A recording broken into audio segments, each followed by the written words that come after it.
Welcome back to the Imaginary Gallery. It's TJ, your host. We're nearing the end of the Abusers Allies series. Tonight's topic will include more from Lundy Bancroft's wonderful book, Why Does He Do That?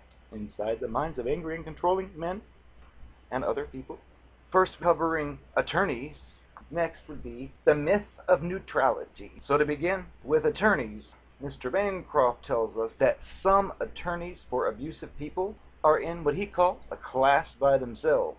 He has evidently had experiences with some very vicious creatures. He says that he has rarely seen anybody become as vicious and unprincipled in the role of co-abuser of a man's partner as certain attorneys do. He's had countless ladies come to him and describe the dread feeling and the heart-racing emotions that occur whenever the court papers come in the mail that are prepared by the abusive person's attorney. Now, Bancroft reminds us that an abusive person or an accused abusive person has the right to legal representation, as we all do. But he's asking if offering proper legal counsel is supposed to mean that this attorney needs to insult the target ladies, make far-fetched accusations against the target, treat every allegation that the man has made as the gospel truth, and even be dishonest and flat-out lie in order to achieve his goals? Of course not, Bancroft says. However, he does witness this type of conduct, and it's disturbingly widespread among certain defense attorneys who represent accused abusive people, as well as among some family law attorneys that handle the custody or the visitation cases. Some of the behavior, he says, might be motivated by economics, because he says attorneys can develop a successful practice if the word gets around that they specialize in representing those who have been accused of being abusive. And the abusive person loves it when they hear a certain attorney has a reputation for really going after the lady at a jugular vein level, since that ruthless orientation is in keeping with their own. Ladies are sometimes as traumatized by their ex-partner's attorneys as they were by the actual ex-partner. Mr. Bancroft says that there is an urgent need for us to create legal standards for attorneys who represent accused abusive people, so that a sharp line can be drawn between giving a man a proper chance to have his side heard in court, which is a legal right, and acting as a weapon of the man's abuse, allowing him to cause financial and psychological damage that would have been impossible for him without the attorney's assistance. The next part, the myth of neutrality. Bancroft tells us it's not possible to be truly balanced in one's views of an abusive person and an abused target. He states that a Dr. Judith Herman explains eloquently in her masterwork, Trauma and Recovery. Neutrality actually serves the interests of the perpetrator much more than those of the victim, and so it is not neutral. Although an abusive person prefers to have you wholeheartedly on its side, it'll settle contently for your decision to take a middle stance. To the abusive person, that means you see the couple's problems as partly one's fault and partly the other's fault, which means it's not abuse. Bancroft was speaking with someone one day who was describing the abusive relationship of a different man and woman. Both were her friends. The quote was, "They each want me to side with them," she explained, "but I refuse to take sides. They have to work that out amongst themselves. They have to work out their own dynamics. I've let both of them know that I'm there for them. If I openly supported her, he would just dig his heels in harder." She added that people need to avoid the temptation to choose up teams, in a tone that indicated she considered herself to be of a superior maturity because of her neutrality. Well, in reality, to remain neutral is to collude with the abusive man, whether or not that's your goal. If you are aware of chronic or severe mistreatment and do not say anything against it, your silence communicates implicitly that you see nothing unacceptable that's going on. Abusive people interpret silence as approval or acceptance, or at least as forgiveness. To an abused target, meanwhile, the silence means that nobody's going to help him or her. Just what the partner wants him or her to believe. "No one's going to believe you. Don't you tell people what I did to you." I've heard that one before. Anyone who chooses to quietly look the other way, therefore, is unwittingly an abuser's ally. Breaking the silence does not necessarily mean criticizing or confronting the abused person regarding the abusive behavior. It certainly doesn't mean going to him or her with anything you've learned from the partner, because the abusive person will retaliate against him or her for talking about its behavior to other people. It does mean telling the abused woman privately that you don't like the way he's treating her and that she does not deserve it, no matter what she's done. And if you see or hear violence or threats, that means you need to call the police. And regarding the abusive person, I've experienced that on many occasions where, let's say you're isolated in your home alone with the abusive person, that you've been tricked through the love bombing and usual channels into being with this person, and you have like real estate combined and its hooks are sunk into your life, so it's not like you can say, oh, that was abusive, I'm leaving, very easily. I mean, you could, but it's not that easy. A lot of times you'll endure the evening, let's say, of some kind of abusive encounter where the person does something that you clearly know from a YouTube video or a book or a counselor or a therapist, you witness inappropriate abusive behavior. Well, a lot of times you'll try to say, oh, look, it really isn't right to say this way, you really shouldn't be doing this. And of course, you'll be gaslighted and told, oh, that's wrong, or whatever. What typically will happen is, like he just mentioned, we'll be driven elsewhere.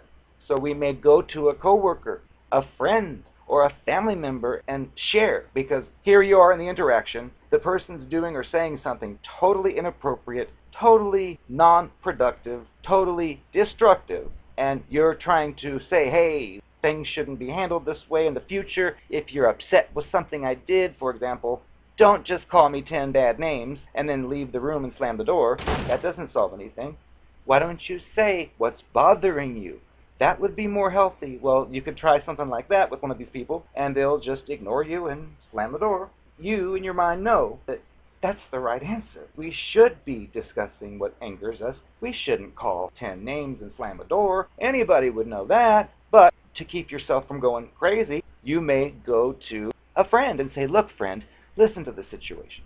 Last night, my person came in, and the only thing it said was, you are a blank and a blank and a blank and a blank times 10, and then slammed the door and left. Do you think that was the proper way to deal with something?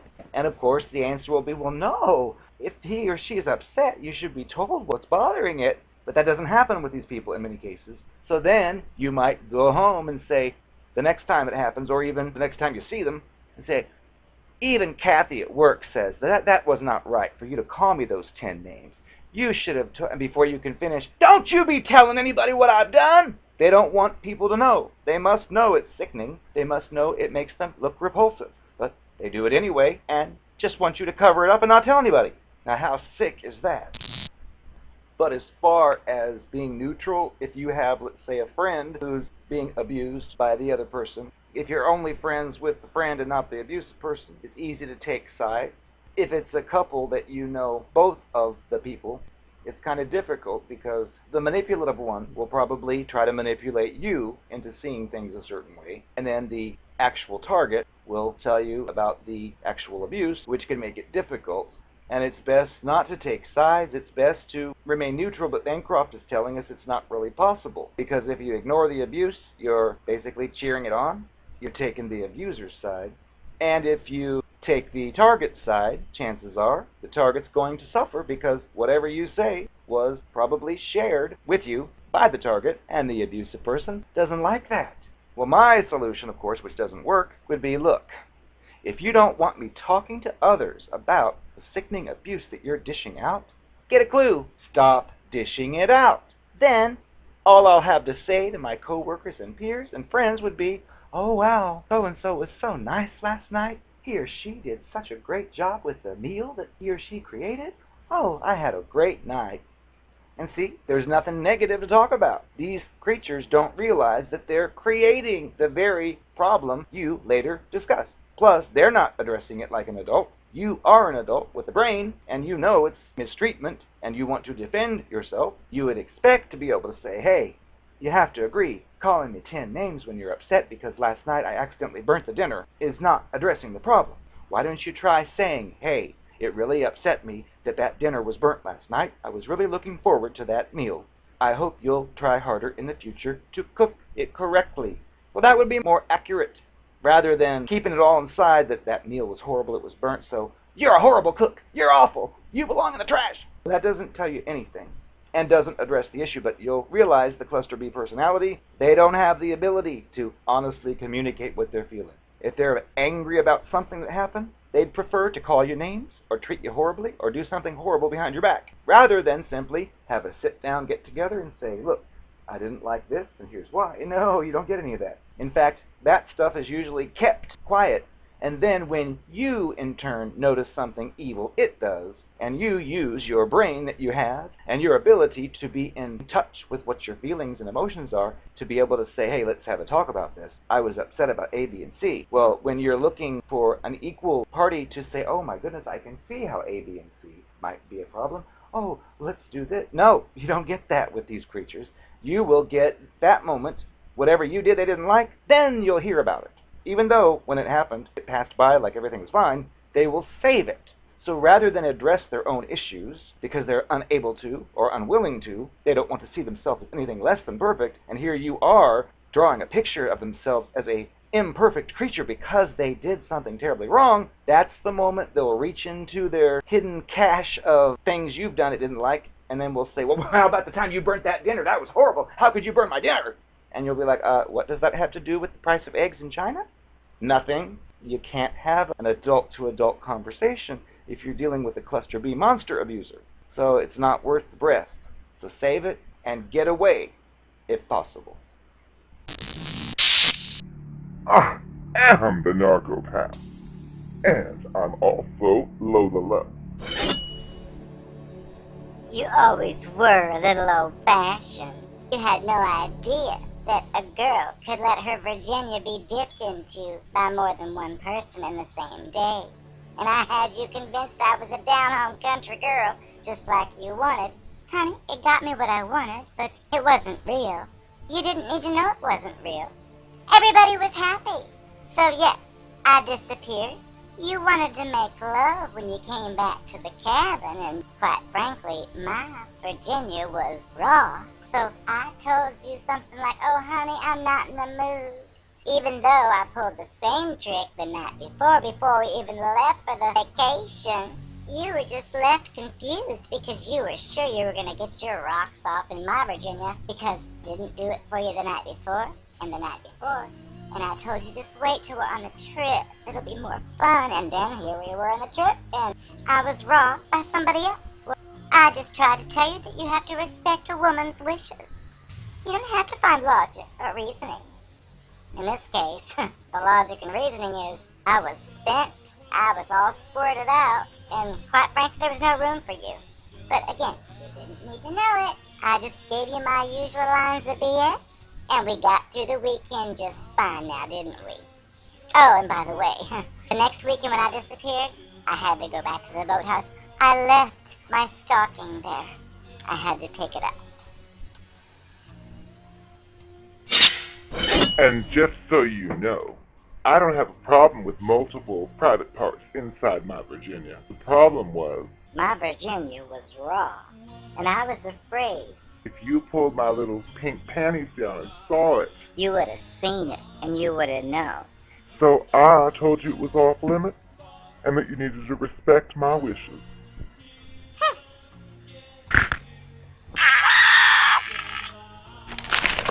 I know once we started getting serious, meaning spending the night together on several occasions, several nights during the week, I carefully orchestrated my work schedule so that when you had to work, I was off. Every Tuesday, when you were hard at work working, I was hard at work banging. You didn't need to know. One particular night when you happened to be off on your workday, you came over and saw that hot stud. I told you he was there to fix the pool, and I had no interest in him. I told you he was disgusting, that his fingers were ugly, or something I made up. And that's all it took for you to buy it. Little do you know those fingers were deep inside my Virginia. And I told him when you showed up, quiet, we don't know one another. And you bought it. I got away with it. Success for the Narcopath.